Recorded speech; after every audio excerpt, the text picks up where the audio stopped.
Welcome to a fireside reading of David Copperfield by Charles Dickens, Chapter 39, Part 1, Wickfield and Heap.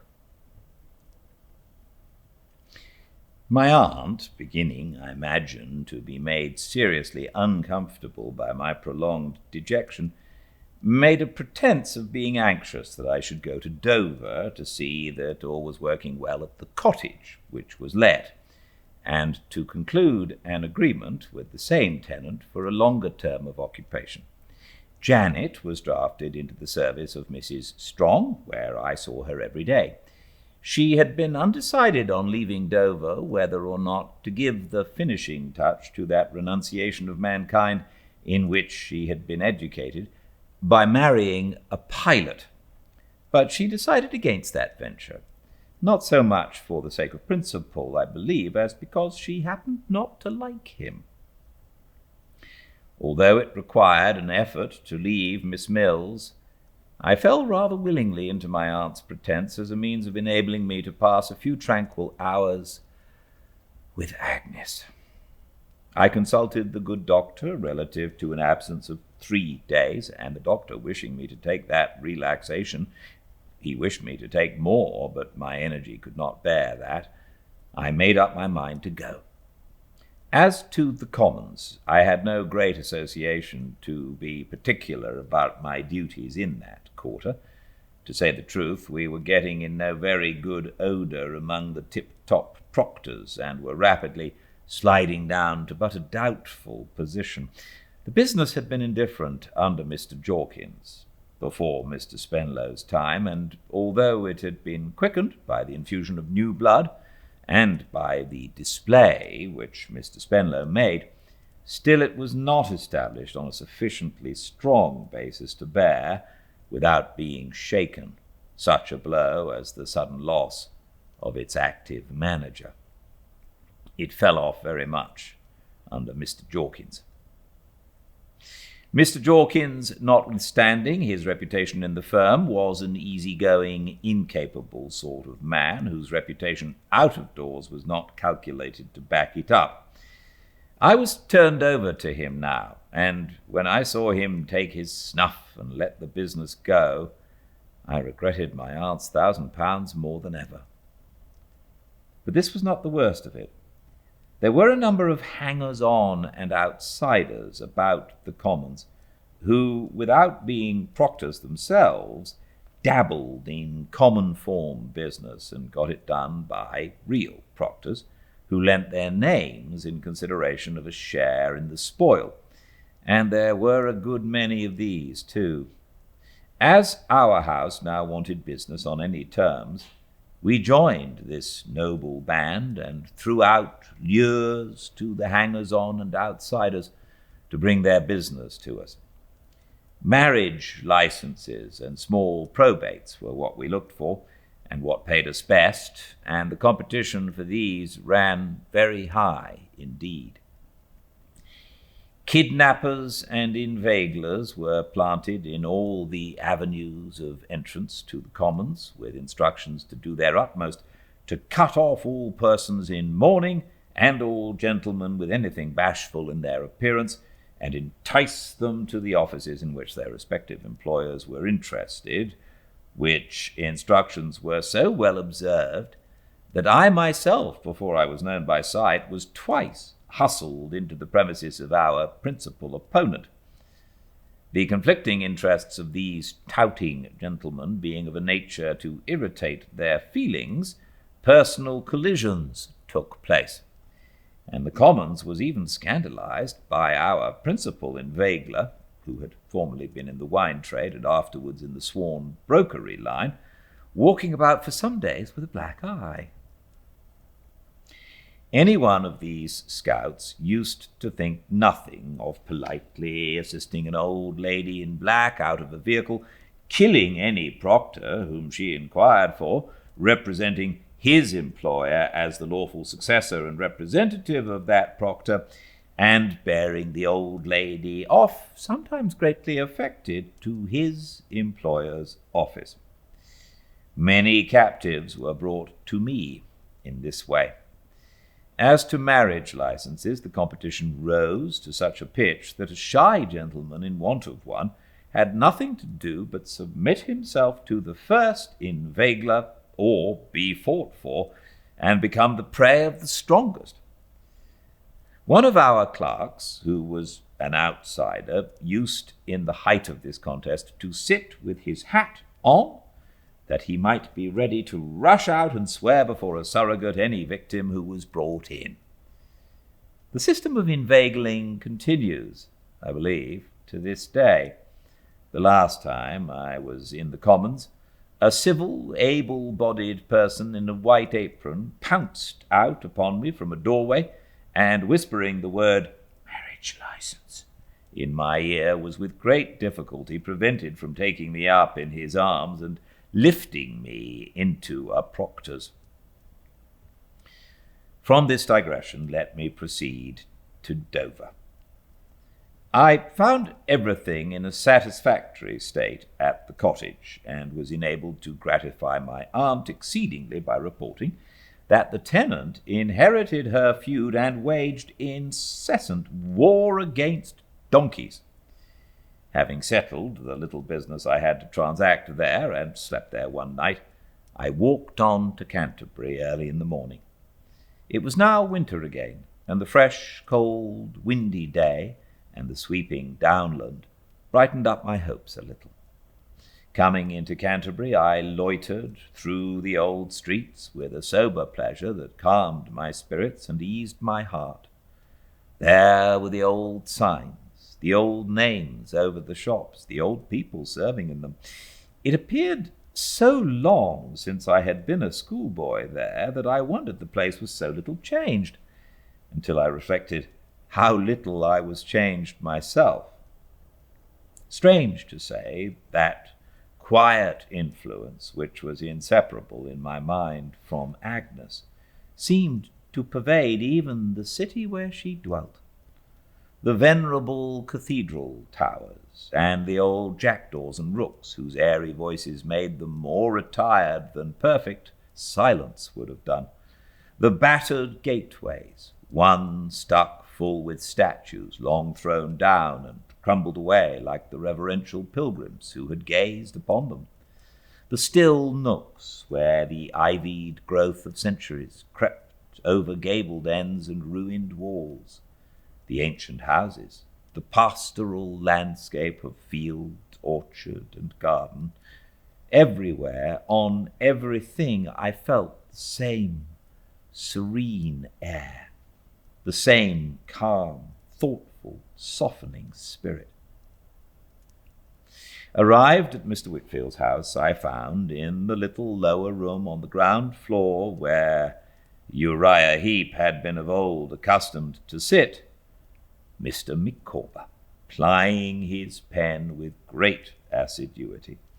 He was dressed in a legal-looking suit of black, and loomed burly and large in that small office. Mr. Micawber was extremely glad to see me, but a little confused too. He would have conducted me immediately into the presence of Uriah, but I declined. "I know the house of old, you recollect," said I, "and I will find my way upstairs."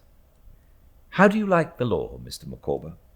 "My dear Copperfield," he replied, "to a man possessed of the higher imaginative powers, the objection to legal studies is the amount of detail which they involve. Even in our professional correspondence," said Mr. Micawber, glancing at some letters he was writing, "the mind is not at liberty to soar to any exalted form of expression. Still, it is a great pursuit, a great pursuit." He then told me that he had become the tenant of Uriah Heep's old house, and that Mrs. Micawber would be delighted to receive me once more under her own roof. "It is humble," said Mr. Micawber, "to quote a favourite expression of my friend Heep, but it may prove the stepping-stone to more ambitious domiciliary accommodation." I asked him whether he had reason so far to be satisfied with his friend Heap's treatment of him. He got up to ascertain if the door were close shut before he replied in a lower voice, "My dear Copperfield, a man who labours under the pressure of pecuniary embarrassments is, with the generality of people, at a disadvantage. That disadvantage is not diminished when that pressure necessitates the drawing of stipendiary emoluments before those emoluments are strictly due and payable. All I can say is that my friend Heap has responded to appeals to which I need not more particularly refer, in a manner calculated to redound equally to the honour of his head and his heart." "I should not have supposed him to be very free with his money either," I observed. "Pardon me," said Mr. Micawber with an air of constraint. "I speak of my friend Heap as I have experience." "I am glad your experience is so favourable," I returned. "You are very obliging, my dear Copperfield," said Mr. Micawber, and hummed a tune. "Do you see much of Mr. Wickfield?" I asked, to change the subject. "Not much," said Mr. Micawber slightingly. "Mr. Wickfield is, I dare say, a man of very excellent intentions, but he is, in short, he is obsolete." "I am afraid his partner seeks to make him so," said I. "My dear Copperfield," returned Mr. Micawber after some uneasy evolutions on his stool, "allow me to offer a remark. I am here in a capacity of confidence. I am here in a position of trust. The discussion of some topics, even with Mrs. Micawber herself, so long the partner of my various vicissitudes and a woman of a remarkable lucidity of intellect, is, I am led to consider, compatible with the functions now devolving on me. I would therefore take the liberty of suggesting that in our friendly intercourse, which I trust will never be disturbed, we draw a line. On one side of this line," said Mr. Micawber, representing it on the desk with the office ruler, "is the whole range of human intellect, with a trifling exception.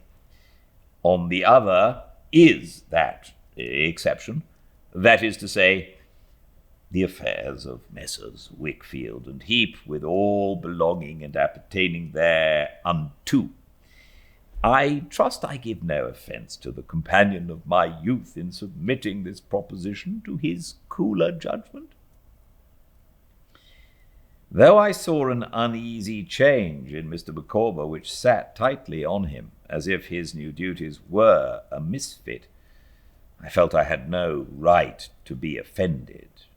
My telling him so appeared to relieve him, and he shook hands with me. "I am charmed, Copperfield," said Mr. Micawber. "Let me assure you, with Miss Wickfield, she is a very superior young lady of very remarkable attractions, graces, and virtues. Upon my honour," said Mr. Micawber, indefinitely kissing his hand and bowing with his genteelest air, "I do homage to Miss Wickfield. Ahem. "I am glad of that, at least," said I. "If you had not assured us, my dear Copperfield, on the occasion of that agreeable afternoon we had the happiness of passing with you, that D was your favourite letter," said Mr. Micawber, "I should unquestionably have supposed that A had been so."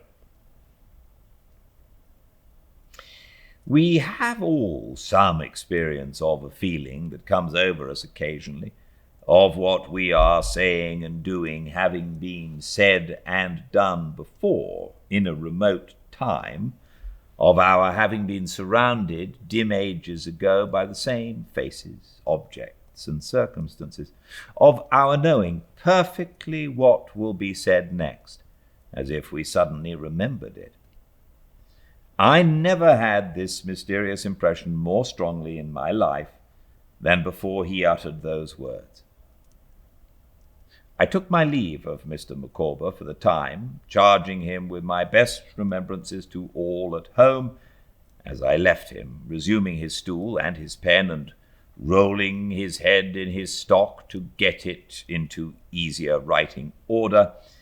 I clearly perceived that there was something interposed between him and me, since he had come into his new functions, which prevented our getting at each other as we used to do, and quite altered the character of our intercourse. There was no one in the quaint old drawing-room, though it presented tokens of Mrs. Heep's whereabouts. I looked into the room still belonging to Agnes, and saw her sitting by the fire at a pretty old-fashioned desk she had writing. My darkening the light made her look up. What a pleasure to be the cause of that bright change in her attentive face, and the object of that sweet regard and welcome. "Oh, Agnes," said I, when we were sitting together side by side, "I have missed you so much lately." "Indeed," she replied, "again, and so soon." I shook my head. "I don't know how it is, Agnes. I seem to want some faculty of mind that I ought to have. You were so much in the habit of thinking for me in the happy old days here, and I came so naturally to you for counsel and support, that I really think I have missed acquiring it." "And what is it?" said Agnes cheerfully. "I don't know what to call it," I replied. "I think I am earnest and persevering." "I am sure of it," said Agnes. "And patient, Agnes?" I inquired with a little hesitation. "Yes," returned Agnes, laughing, "pretty well." "And yet," said I get so miserable and worried, and am so unsteady and irresolute in my power of assuring myself that I know I must want, shall I call it, reliance of some kind?" "Call it so if you will," said Agnes. "Well," I returned, "see here. You come to London, I rely on you, and I have an object and a course. At once. I am driven out of it. I come here, and in a moment I feel an altered person. The circumstances that distressed me are not changed since I came into this room, but an influence comes over me in that short interval that alters me, oh, how much for the better. What is it? What is your secret, Agnes?" Her head was bent down, looking at the fire. "It's the old story," said I. "Don't laugh when I say it was always the same in little things as it is in greater ones. My old troubles were nonsense, and now they are serious. But whenever I have gone away from my adopted sister—" Agnes looked up with such a heavenly face, and gave me her hand, which I kissed. "Whenever I have not had you, Agnes, to advise and approve in the beginning, I have seemed to go wild and to get into all sorts of difficulty. When I have come to you at last, as I have always done, I have come to peace and happiness. I come home now like a tired traveller, and find such a blessed sense of rest." I felt so deeply what I said, it affected me so sincerely, that my voice failed, and I covered my face with my hand and broke into tears. I write the truth. Whatever contradictions and inconsistencies there were within me, as there are within so many of us, whatever might have been so different and so much better, whatever I had done in which I had perversely wandered away from the voice of my own heart, I knew nothing of. I only knew that I was fervently in earnest when I felt the rest and peace of having Agnes near me. In her placid, sisterly manner, with her beaming eyes, with her tender voice, and with that sweet composure which had long ago made the house that held her quite a sacred place to me, she soon won me from this weakness, and led me on to tell all that had happened since our last meeting. "And there is not another word to tell, Agnes," said I, when I had made an end of my confidence. "Now my reliance is on you." "But it must not be on me, Trotwood," returned Agnes with a pleasant smile. "It must be on someone else." "On Dora," said I, "assuredly." "Why, I have not mentioned, Agnes," said I, a little embarrassed, "that Dora is rather difficult to... I would not for the world say to rely upon, because she is the soul of purity and truth, but rather difficult to... I hardly know how to express it, really, Agnes. She is a timid little thing, and easily disturbed and frightened. Some time ago, before her father's death, when I thought it right to mention to her... But I'll tell you, if you bear with me, how it was. Accordingly, I told Agnes about my declaration of poverty, about the cookery book, the housekeeping accounts, and all the rest of it. "Oh, Trotwood," she remonstrated with a smile, "just your old headlong way. You might have been in earnest in striving to get on in the world without being so very sudden with a timid, loving, inexperienced girl. Poor Dora!" I never heard such sweet, forbearing kindness expressed in a voice as she expressed in making this reply. It was as if I had seen her admiringly and tenderly embracing Dora and tacitly reproving me by her considerate protection for my hot haste in fluttering that little heart. It was as if I had seen Dora in all her fascinating artlessness caressing Agnes and thanking her, and coaxingly appealing against me and loving me with all her childish innocence. I felt so grateful to Agnes and admired her so. I saw those two together in a bright perspective, such well-associated friends, each adorning the other so much. "What ought I to do then, Agnes?" I inquired, after looking at the fire a little while. "What would it be right to do?" "I think," said Agnes, "that the honourable course to take would be to write to those two ladies. Don't you think that any secret course is an unworthy one?" "Yes, if you think so," said I. "I am poorly qualified to judge of such matters," replied Agnes with a modest hesitation, "but I certainly feel, in short, I feel that your being secret and clandestine is not being like yourself." "Like myself in the too high opinion you have of me, Agnes, I'm afraid," said I. "Like yourself in the candour of your nature," she returned. "And therefore I would write to those two ladies. I would relate as plainly and as openly as possible all that has taken place, and I would ask their permission to visit sometimes at their house. Considering that you are young and striving for a place in life, I think it would be well to say that you would readily abide by any conditions they might impose upon you. I would entreat them not to dismiss your request without a reference to Dora, and to discuss it with her when they should think the time suitable. I would not be too vehement," said Agnes gently, or proposed too much, I would trust to my fidelity and perseverance, and to Dora.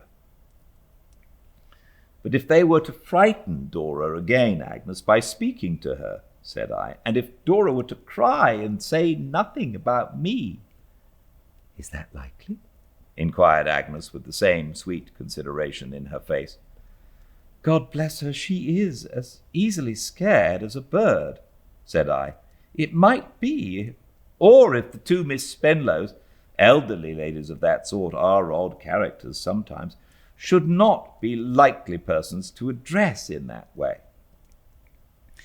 I don't think, Trotwood, returned Agnes, raising her soft eyes to mine, I would consider that. Perhaps it would be better only to consider whether it is right to do this, and if it is, to do it. I had no longer any doubt on the subject. With a lightened heart, though with a profound sense of the weighty importance of my task, I devoted the whole afternoon to the composition of the draft of this letter, for which great purpose Agnes relinquished her desk to me. But first I went downstairs to see Mr. Wickfield and Uriah Heep. I found Uriah in possession of a new plaster-smelling office built out in the garden, looking extraordinarily mean in the midst of a quantity of books and papers. He received me in his usual fawning way and pretended not to have heard of my arrival from Mr. Micawber, a pretence I took the liberty of disbelieving. He accompanied me into Mr. Wickfield's room, which was the shadow of its former self, having been divested of a variety of conveniences for the accommodation of the new partner, and stood before the fire warming his back and shaving his chin with his bony hand, while Mr. Wickfield and I exchanged greetings. "You stay with us, Trotwood, while you remain in Canterbury?" said Mr. Wickfield, not without a glance at Uriah for his approval. "Is there room for me?" said I. "I am sure, Master Copperfield, I should say Mr., but the other comes so natural," said Uriah. "I would turn out of your old room with pleasure if it would be agreeable." "No, no," said Mr. Wickfield. "Why should you be inconvenienced? There's another room." "Oh, but you know," returned Uriah with a grin, "I should really be delighted." To cut the matter short, I said I would have the other room or none at all, so it was settled that I should have the other room, and taking my leave of the firm until dinner, I went upstairs again. Thank you so much for joining me. No power cut today. Hooray. I look forward to seeing you all tomorrow live at 5 Pacific at Fireside Reading on Instagram, and all the chapters uploaded to the YouTube channel Fireside Reading for the second part of chapter 39. Until I see you all again, please stay very